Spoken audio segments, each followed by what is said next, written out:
নমস্কার, শুভ সন্ধ্যা। ইলিশ মাছের রেসিপি নিয়ে চলে এসেছি। প্রথমে ইলিশ মাছগুলোকে ভালো করে ধুয়ে তার মধ্যে নুন, হলুদ আর সর্ষের তেল দিয়ে মাখিয়ে রেখে দিয়েছি। এবার এটা কিছুক্ষণ এই হলুদ আর নুন দিয়ে ম্যারিনেট করা থাকবে। তারপরে সর্ষে, পোস্ত বেটে একটা পাত্রে রেখেছি। নেক্সট কাজু একটু বেটে সেটাকে একসাথে করেছি। তার মধ্যে একটু নুন, শুকনো লঙ্কা গুঁড়ো আর একটু চিনি দিয়ে এটাকে একটা ব্যাটার তৈরি করছি। বেশ ভালো করে ব্যাটারটাকে মিশিয়ে নিতে হবে। দেখুন এখানে আমি যেরকমভাবে মেশাচ্ছি সেরকমভাবেই মেশাবে।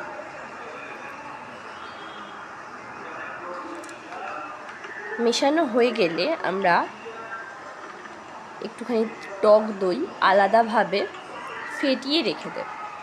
টক দইটা একটু ভালো করে ফেটাবেন যেন দইটা না ছেড়ে যায়।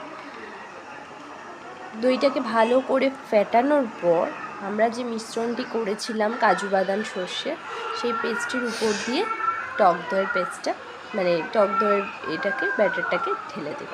ঢেলে আবার একটুখানি ভালো করে নাড়িয়ে তারপর মাইক্রোওয়েভ বলে সেটাকে 2 চামচ দিয়ে তার উপরে মাছগুলোকে দিয়ে তার উপরে আর একটা কোটিং ওই পেস্টটা দিয়ে উপর দিয়ে সর্ষের তেল আর কাঁচা লঙ্কা দিয়ে সুন্দরভাবে সাজিয়ে রেখেছি।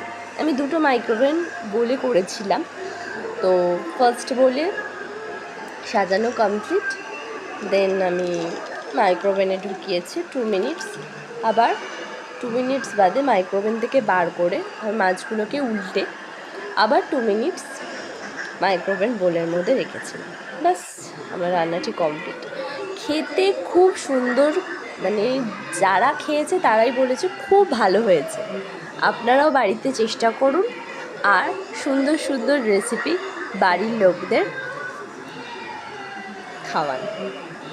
থ্যাংক ইউ সো মাচ আমার ভিডিওটা দেখার জন্য। প্লিজ লাইক, কমেন্ট, সাবস্ক্রাইব করবেন। ধন্যবাদ।